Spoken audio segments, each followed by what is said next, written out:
सुनाऊं। एक बार एक राज्य का राजा मर गया और कहानी कहती है कि उस राज्य में कोई उस राजा की संतान भी नहीं थी और कोई दूसरा राजा बनने वाला भी नहीं था। तो एक बंदर बांट सी होने लग गई, मैं लूं, छीन झपट होने लग गई। तो जो कुछ बुद्धिमान लोग थे उन्होंने कहा, रुको, इस तरह अगर राज्य को आप लोग बिखेर दोगे तो अभी इस संपत्ति को तुम थोड़ा छीन झपट करके ले भी लोगे तो ये राज्य नष्ट हो जाएगा। एक राजा चाहिए जो इस राज्य को चलाए।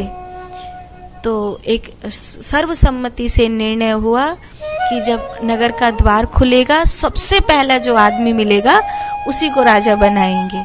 सब लोग राजी हो गए। दैवीय योग से सांझ को एक साधु बाबा आए थे, तो उनको आते आते थोड़ी लेट हो गई तो नगर का द्वार बंद हो गया था। उन्होंने सोचा कि भोर हो तो कुछ भिक्षा की व्यवस्था हो जाए, फिर यहाँ से अगले नगर में चला जाए।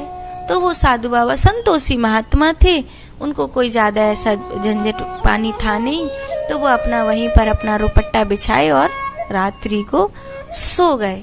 जब वो रात्रि को सो गए कि भोर होके निकलेंगे यहाँ से, तो जैसे ही नगर का द्वार खुला तो सबसे पहले वो साधु बाबा मिले।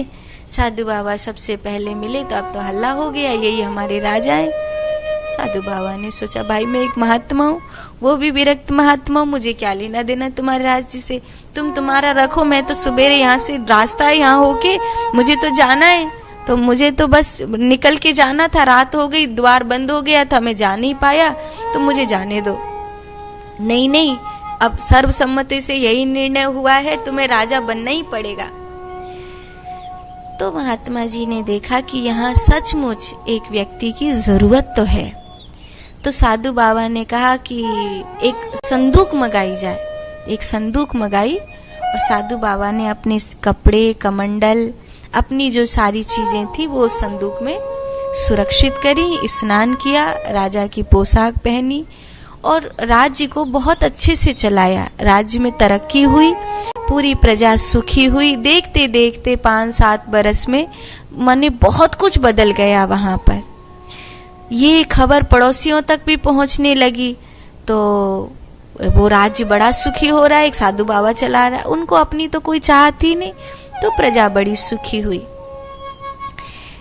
पड़ोसी राजा ने सोचा कि इनको राज्य चलाना तो आता है, चलो ठीक है, विरक्त हैं महात्माएं, लेकिन लड़ना झगड़ना थोड़ी आता है, सो युद्ध करके बताएं तो पता चले।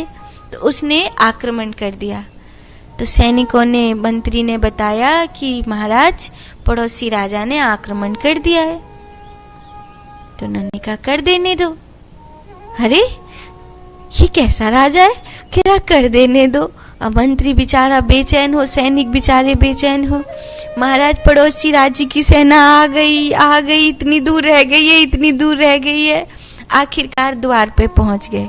जब द्वार पे पहुंच गए तो साधु बाबा अकेले अपना खड़े थे और अपनी संदूक में से वापस अपने पुराने वाले कपड़े, लोटा, कमंडल सब कुछ ले लिया था।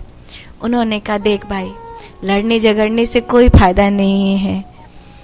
मैं ठहरा एक महात्मा, इस राज्य में कोई राजा नहीं था, तो इन लोगों ने मुझको राजा बना दिया। मैंने सोचा प्रजा की भलाई के लिए कोई कर्म करना चाहिए, तो मैं इस राज्य को चलाने लग गया। अब जैसा भी है, प्रजा सुखी है, खुश है, सब कुछ। अब तू आके मारकाट मचाएगा, कितने घरों के चिराग बुझ जाएंगे, कितने घरों के सब कुछ नष्ट हो जाएगा, तो ये सब ठीक नहीं है। मैं तो पहले भी साधु था, अभी भी साधु हूँ। इस राज्य को चलाने वाला कोई था नहीं, तुझे राज्य की जरूरत है तो इसको ले ले, बढ़िया से चला आराम से राजा बन के, लड़ने झगड़ने से क्या फायदा है। अब तो राजा की खोपड़ी सनक गई, ये कैसा राजा है। वो आया, उसने सैनिकों से कहा कि मुझे इस राज्य के राजा से मिलना है। तो सैनिकों ने कहा, हमारा राजा कहाँ है, कोई साधु बाबा खड़ा है।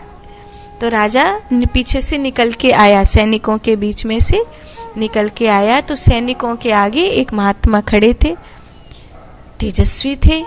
राजा ने उन्हें प्रणाम किया और उनकी बातें सुनी।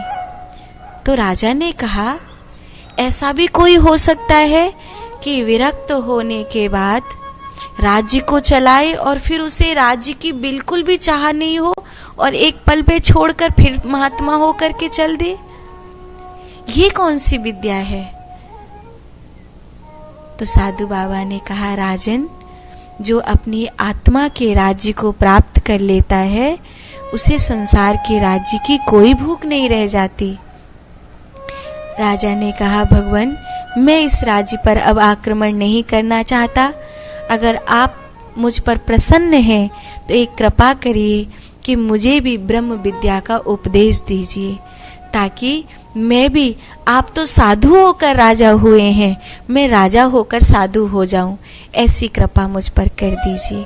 ये कहानी बड़ी प्यारी है। ये कहानी कहती है कि मनुष्य अगर चाहे तो अपने कर्तव्यों को करता हुआ भीतर से साधु बन